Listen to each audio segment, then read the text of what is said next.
Salam sejahtera dan selamat pagi. Berita seterusnya bertajuk LHDN dapat penghakiman terus saman cukai RM 1,05 bilion terhadap Jolo.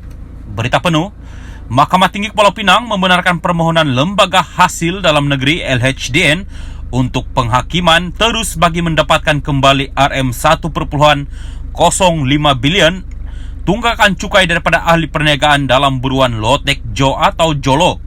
Pesuruhjaya Kehakiman Kenneth Yong Ken Chinson St. James dalam penghakimannya semalam memutuskan bahawa tidak ada isu yang boleh dibicarakan atas sebab lain untuk perbicaraan bagi menentukan tuntutan cukai sebanyak RM 1,05 bilion itu.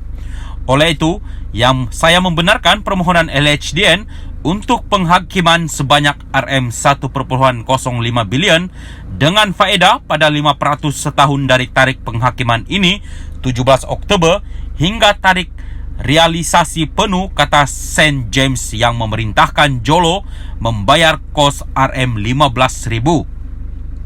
Menurut penghakiman yang diperoleh media, St. James memutuskan tuntutan cukai berkanun itu jelas dan mudah setelah defendant Jolo tidak mengemukakan penyata cukai untuk tahun-tahun yang berkaitan dan LHDN mengeluarkan taksiran kepadanya namun tidak dijawabnya.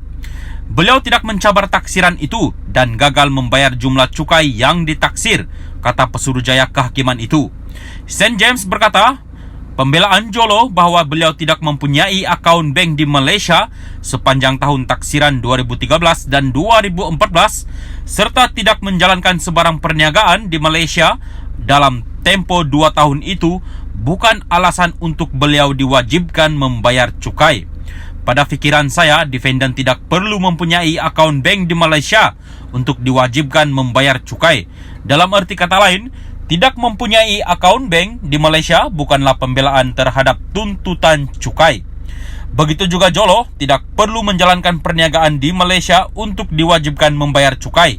Sebaliknya, tidak menjalankan perniagaan di Malaysia bukanlah pembelaan terhadap tuntutan cukai itu, kata beliau. LHDN mendakwa Jolo gagal mengemukakan penyata cukai bagi tahun taksiran 2013 dan 2014 mengikut tarikh akhir berkanun tahunan yang ditetapkan.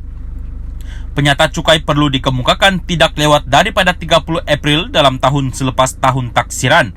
Akibatnya, LHDN mengeluarkan notis taksiran kepada defendant untuk RM 202,575,166.56 sen bagi 2013 dan RM 755,582,48,52 sen untuk 2014.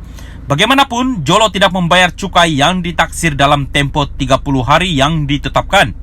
Akibatnya, kenaikan 10% cukai dikenakan ke atas jumlah cukai yang ditaksir yaitu RM 20,257,516.65 sen untuk 2013 dan RM 75,558,204.85 sen untuk 2014.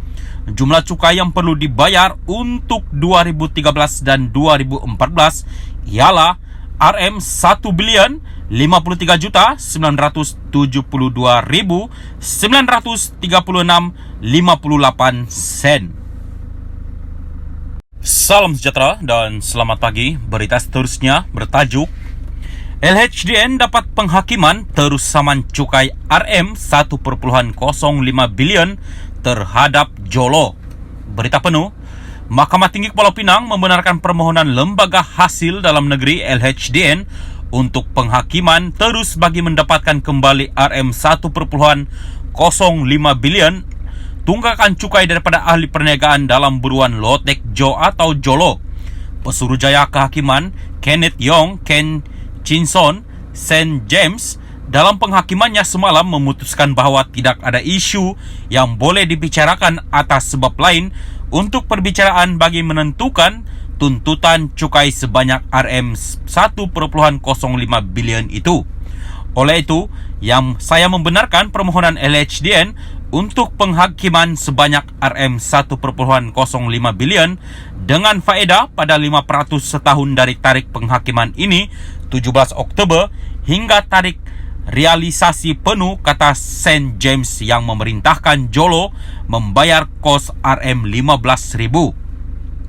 Menurut penghakiman yang diperoleh media, St. James memutuskan tuntutan cukai berkanun itu jelas dan mudah setelah defendant Jolo tidak mengemukakan penyata cukai untuk tahun-tahun yang berkaitan dan LHDN mengeluarkan taksiran kepadanya namun tidak dijawabnya.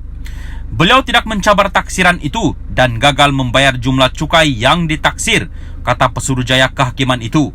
St. James berkata, pembelaan Jolo bahawa beliau tidak mempunyai akaun bank di Malaysia sepanjang tahun taksiran 2013 dan 2014 serta tidak menjalankan sebarang perniagaan di Malaysia dalam tempoh 2 tahun itu bukan alasan untuk beliau diwajibkan membayar cukai.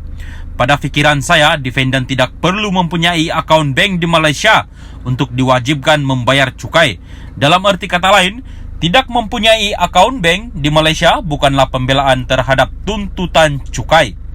Begitu juga Jolo tidak perlu menjalankan perniagaan di Malaysia untuk diwajibkan membayar cukai.